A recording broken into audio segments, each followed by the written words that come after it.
The Marketing Funnel Strategy Show. More leads. More sales.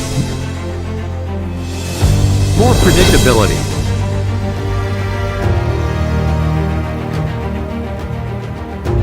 Introducing Jared Hyman, sales and marketing expert.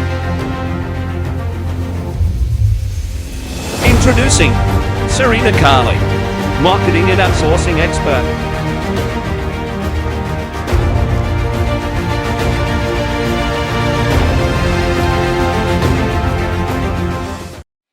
Hey there, everyone. Welcome to the Marketing Funnels and Strategy Show for June 7th. Hope you're all having a fantastic day today.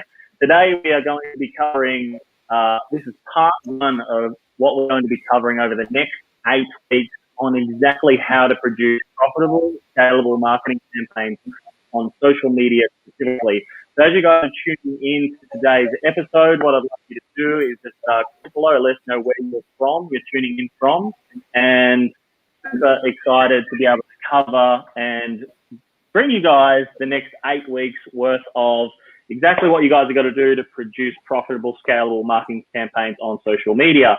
So as you're tuning in, let us know where you're tuning in from. We'd love to hear from you. I'm here with the lovely Serena today. How are you today, Serena? I'm pretty damn good, thank you very much. I'm just trying to pull it up on Facebook as well so I can monitor it. I was going to say something, and then you took long up to talk, and now I've lost what I was going to say. I was just going to say something then about what you just said. Can you repeat it? About running profitable, scalable marketing campaigns on the internet, part one of 8 over the next 8 weeks. That's actually going to be quite awesome, having that much to go through. So I hope everybody's going to listen in and learn a lot from it. I reckon everybody will. Serena, today, part of the reason, obviously, why we wanted to run this is because we wanted to run people through exactly what it does take to run quality campaigns. Because let's face it, if people start at step 7, week 7 that we're going to cover, they're going to be missing 6 steps beforehand, and they're not going to have profitable campaigns if they start at step 6 or step 7, right? Or even if they start at step 8 or they start at step 3 and they miss a couple of things, that profitable campaign that they were wanting isn't going to be around, right? So, hence the reason why we wanted to start at step 1 and walk the way through exactly what you guys are going to have to do to run profitable campaigns. And I know, Serena, in the past, we had started at step 4, right? And then thought, okay, now we're going to walk through 1, 2, and 3.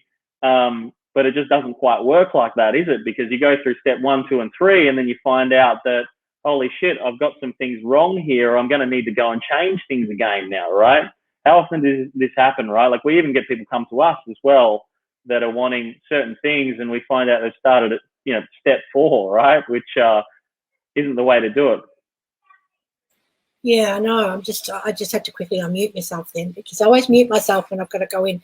It starts the replay about 15 seconds after we actually go live, and therefore, if I hit it and we're on not on mute, it brings up your voice double over on the top. So I've just got to avoid that. I'm hoping that people will actually really make the effort to watch every sequence of this. Even if you can't make it live one day, it'll still be there. Lucky for Facebook, that takes a recording of it, so that, you will ask questions, because questions is how you learn something new.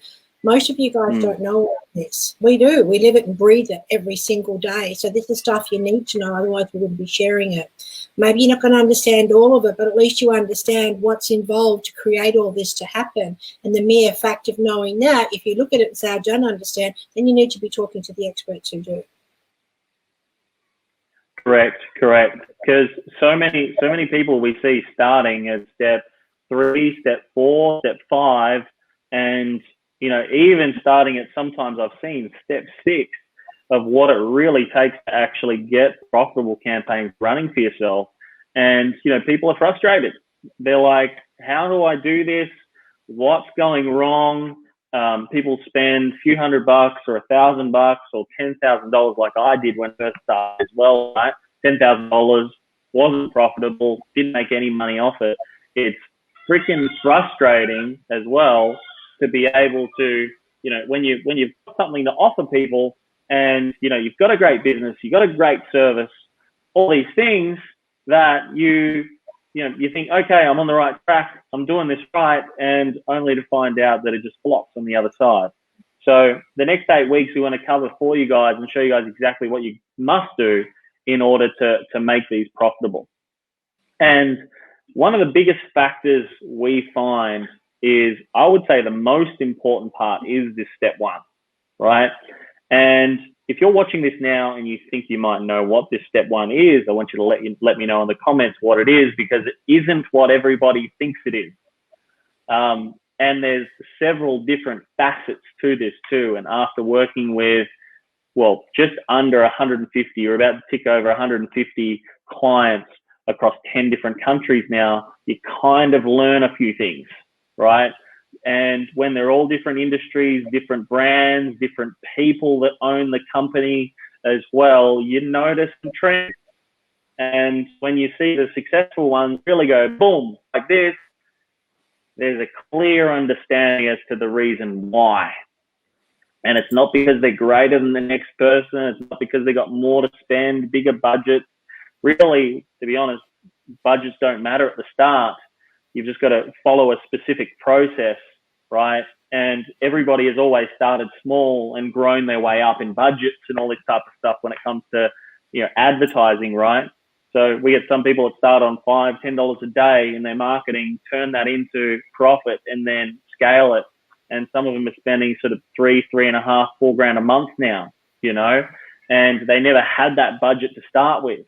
But this first step is so pivotal, right, that if you don't follow it and you don't have this, you will be off the bandwagon before you even know it. And and the biggest thing we find is the way that you think about advertising in general is what you will start getting results from, right? Because the successful marketers and the people that start with small budgets, work their way up, and they go into it with the right thought pattern, the right, you know, not necessarily even strategy and all these other things. They just come into it with the right thought pattern, right? The right mindset. They have the right mind shifts. They think about marketing in a certain way. That is exactly why people, the first step as to why people really start doing incredibly well with marketing. And, you know, we see people start from very small and then they're working it right up 3, 4, 5, 6, 7, 8, 9. Some of them people I've seen that, you know, $10,000 plus a month on advertising, right? Because they've had this first thing so down pat that it wasn't funny. And there's several different aspects to this. Serena, your marketing, right? The thought patterns and the way you think about it, it's completely different to the average person that comes to even us to start with, right? Well, I was just going to, while you were talking, I was thinking about it. And I think what we need to really make sure people understand is the difference of looking at marketing. So sometimes, you know, like a few years ago, I would be listening to you, and to me, marketing is not paying for it. So I would be thinking, you know, how can I get this out where it's not going to cost me a lot of money, because, you know, maybe I don't have enough money to spend on what I thought the process was around how you do market and how much you spend on it. So I'd be looking at posting all the time, putting out on other groups, maybe a little bit of Facebook boosting, which we know doesn't work. You know, just constantly, we used to just post quotes and things like that. And that was how we used to get our audience, and also, you know, trying to rank on Google for SEO. But, you know, when it boils down, when I really learned what it was about, it's actually more than that. And that's where the mindset comes into understanding about Facebook and understanding, you know, we've said this before, the concept of 3 to 1. You've got to spend money to make money. And if you can work out how to spend money where it brings in you money, then spending, say, $50, $100, $1,000 to bring in $500, $3,000, $10,000 is a freaking no-brainer. Exactly. I totally agree. And the thought pattern you got to understand, and the way that you think, is you got to look at it from an investment perspective into your brand, but you got to also think long term, right? What, not necessarily, oh shit, I've got to spend this much today, or this month to be able to acquire clients, to be able to grow my business. You got to be thinking further ahead. Had a conversation earlier this morning. Someone said, yep, $5 I can do this month. And I said, that means nothing, right? I mean, it's great, but if you're just considering doing it this month only, this isn't going to work for you. Advertising is not going to work for you. You got to be thinking, what is it that can I do this next month? Can I do it the month after, the month after that, the month after that, the month after that? Because the thought pattern around marketing has got to be different. It's got to be something that you invest in every single month, right? So whatever budget you work out for starters has got to be a budget you spend now and you spend in 12 months time, right? Coca-Cola doesn't just say, I'm going to spend $10 million this month, and next month they don't spend a dime, right? They've got that budget there that they consistently do, and they consistently have their brand in front of people. All big companies do it. So, what do they know differently to us? Well, should be no different compared to, doesn't matter the size of your company. The marketing budget you work out is your marketing budget. And that's what you've got to focus on. This is what I invest into my brand, to grow my brand, to take my brand to a new level, get my brand in front of new people every single day. And this is the first thing. But that you've also got to understand, right, I'm willing to spend this much, or I'm willing to invest this much to acquire one client, right? And these are the thought patterns that the top marketers think like. They go, I'm willing to spend $1,000, or I'm willing, because my lifetime value of my client is $3,500, or my lifetime value of my client is $10,000, $20,000, $30,000. And in the start of, starting business and all this type of stuff, there might be, I don't quite understand what my lifetime value is and everything yet. I haven't got enough metrics around my business to be able to understand that yet. And that's okay, right? You can go, okay, this is the industry. You can do your research on your industry. You can do your research on exactly how they position themselves, how they do things, all that type of stuff. You can work out a rough idea of what a lifetime value of a client would be.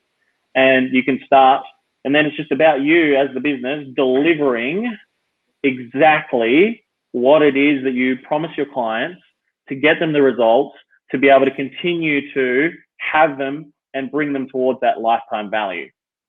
Okay. So these are the ways that they think. They think very differently, right? They go, I need, right? They even understand, I'm running events. I need 1,000 people in the room. From that 1,000 people in the room, I know will generate this much business. This is how much roughly we'll end up taking in cash. This is how much roughly we'll have on payment plans. And this is how much roughly we will have, because they know their future, value, and how much it costs long time, or how much people spend with them a long term, and all that type of stuff. They understand all these aspects. And they understand, hey, someone's going to buy a $500 product. Someone's going to buy a $30 product. Someone's going to buy a $10,000 product. Someone's going to buy a $5,000 one, right? This is the type of ecosystem, the way that you think differently to be able to get different results, right? Building a list of people, they understand, the industry average right across email marketing, $42 per email, right? Subscriber.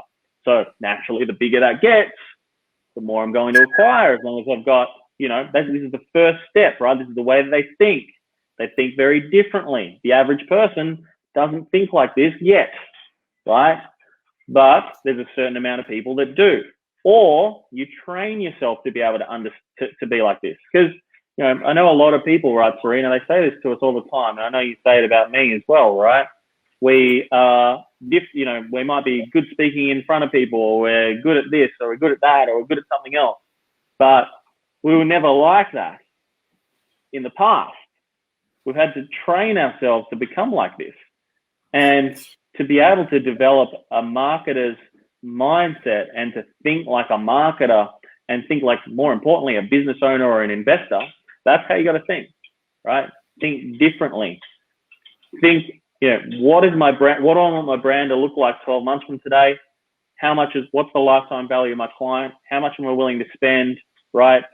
How do I look at money when I'm investing it into my business, right? All these types of things are really, really important to understand.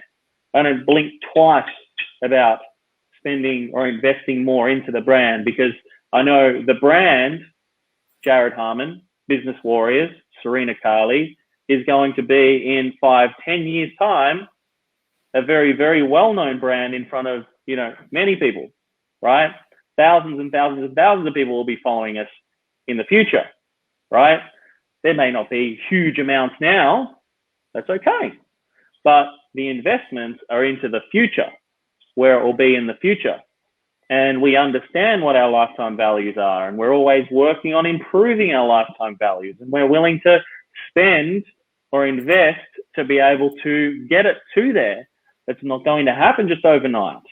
And we also realize as well that our brands are one area that we really want to protect.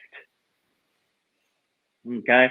And this is the way the best think about it as well, right? The real marketers think very differently to the average person.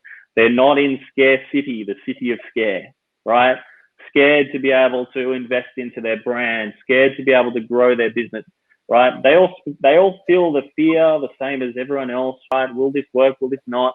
But you've got to start bringing yourself and pushing yourself to think differently when it comes to marketing and investing into your brand, because you can spend even years fluffing about trying to work out exactly what you should do or what you shouldn't do, and should I invest, should I not invest? Oh, I don't have, whatever the story is, you got to find a way to be able to be able to invest, not now, but every single month and the future, right? It's very much just an investor, isn't it, Serena? Really, the thought patterns are really just an investor, right? Yeah, I was just sort of thinking, this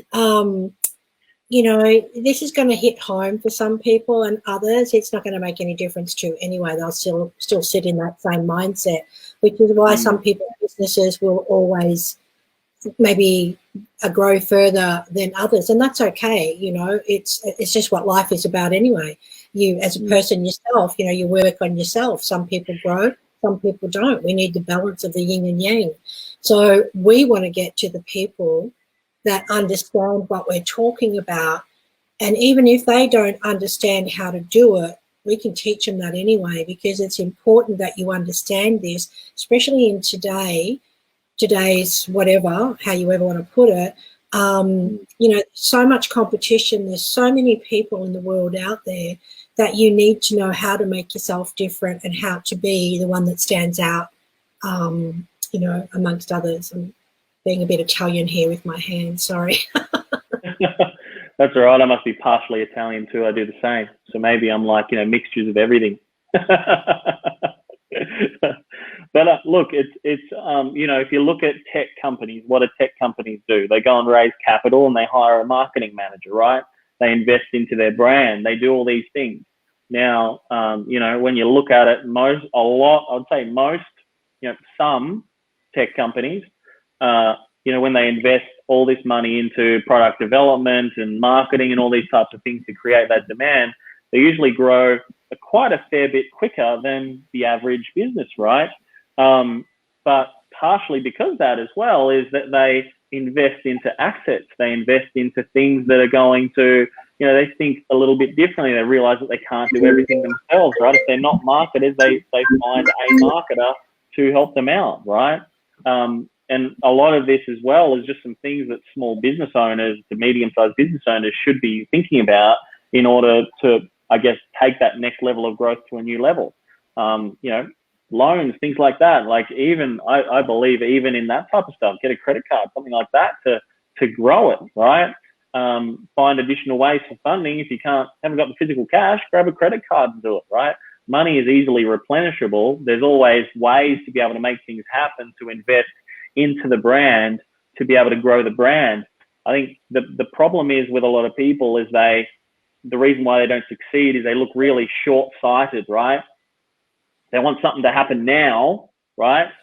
And you know, when you're in a state or a mindset of you're wanting something now, people feel it. And if you're having sales conversations with people, they feel the desperate side. They want this, they feel it, right? I don't know if you've ever been to, have you been to networking meetings and stuff before, Serena, and felt what it's like sometimes at some of these networking events and stuff? Look, I have, and I don't like them. And I've been to quite a few sort of around the world. And I just find that people are only interested in giving you their details and seeing if you can be a customer for they're not interested in finding out about you, who you are as a person. Yes, maybe, you know, it comes into, I wonder what you do and how do you help people, but it should always be about the other person, not just about themselves. And that's why I hate those things. And, you know, like, I mean, hands off to everyone, getting yourself out there, finding a way, rather than sitting behind your desk and doing nothing, getting out there and getting in front of people, it's great. But that feeling, pardon? Do it the right way, though. Yeah, exactly. You got to come from a place of service, a way to help people, and then things will come to you. You don't go into conversations with people expecting things, right? It's, you go into it from a tendency of just wanting to give and help, right? And things will come back to you in return. Every single time someone will ask you, hey, how can I work with you? Or how can I get started? Or what's your service? Or how do you do things? I've been speaking about myself this whole time, right? These are the types of ways or the things that people say and the conversations that can be had when you go at things from just being a person of service, right?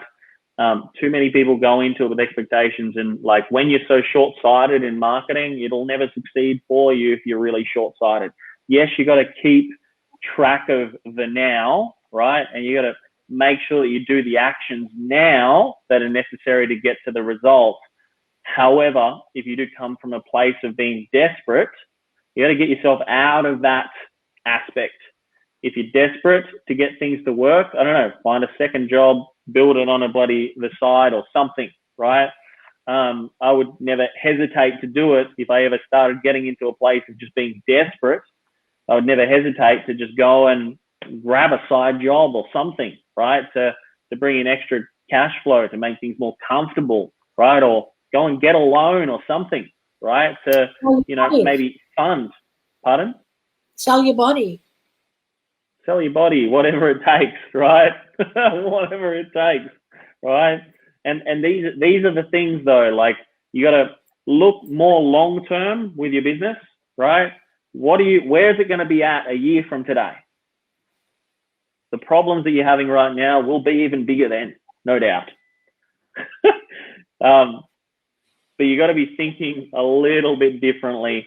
And when it is really, really short-sighted the way that you think, you'll never ever get a result. And this is why the way that you think and the way that you develop yourself to be able to look at advertising and investing into your brand, if you can really start thinking very differently from that perspective, it'll make so much more of a difference. And let's face it, right?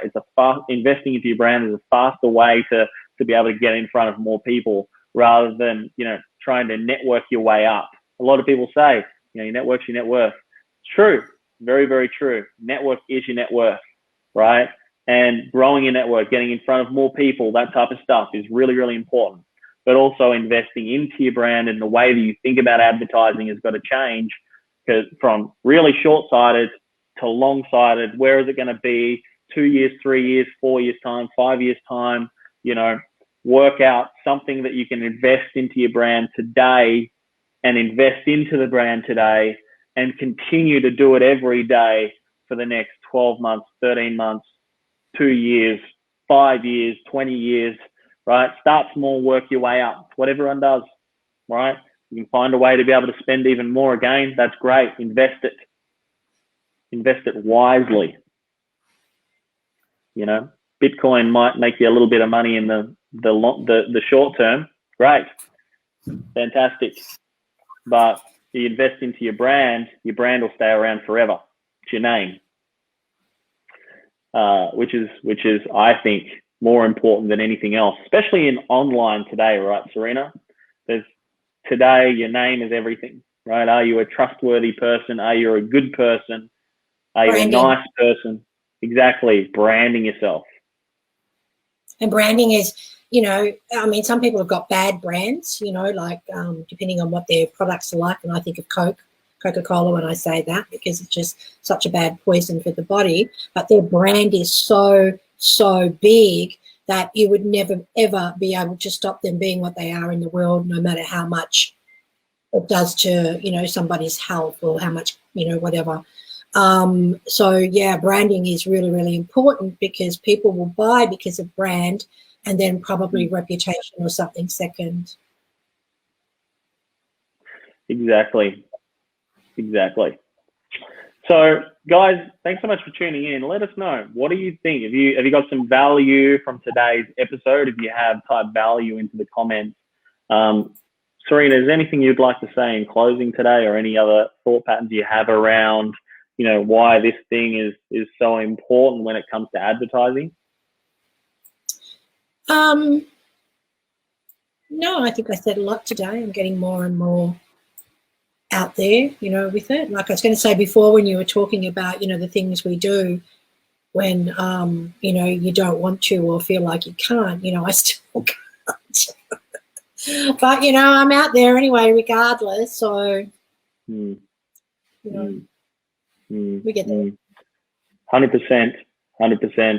And, you know, it's the right actions as well, which is important, right? The right actions, which also comes with a certain mentality and a certain way that you think as well, taking the right actions that are going to move yourself forward. This show, for example, shows on platforms where where there's been interviews by, you know, Arnold Schwarzenegger and heaps of other very well-known celebrities, by the way, right? And it gets plenty of people that notice that and view that and see that and everything as well, which is really cool. And it's great positioning for a business. And these are all part of, you know, marketing and, you know, investing into the brand, getting yourself onto platforms where you can speak to more people. Yeah. And all of it's long term. Sorry, Serena, you cut out there. When you're talking about, you know, getting stuff with like Arnold Schwarzenegger and stuff like that, you know, sometimes it costs you money to do things like that. And then people say, oh, you know, you're just buying celebrities or whatever. It's not, you know, I don't think they look at the full picture though, because it's the people who have done that have actually got benefit, you know, sort of from it as well. Having access to being around these type of people, it definitely counts, because they're branded already, you know, and they're branded worldwide with a huge name, you know. And, you know, when you can get alongside people that do have big brands and so on as well, it makes a difference to your brand as well, because you, by association, get looked at on the same light as those people as well. You know, if they got a trustworthy brand and you hang around their trustworthy brand, you are thought of as trustworthy as well. You hang around someone who has a very bad brand, untrustworthy, and they're just plain and utterly a prick, you'll get thought of the exact same way, because you go, oh, I don't like that person, or who's he hanging around, right? Who's that guy there beside him? You know, everybody does it, and it's an unconscious thing, right? So, you know, when your brand is really, really important, and investing into your brand and finding additional ways to get around good people, right, with your brand is really, really important. And you got to think about it very differently. Like I said, to get around people more successfully, you got to think a little bit differently as well, right? Have something of value to offer, not be in it for yourself, right? It makes it fun for me hanging around with you. I'm sorry? I hope that makes it safe for me hanging around with you.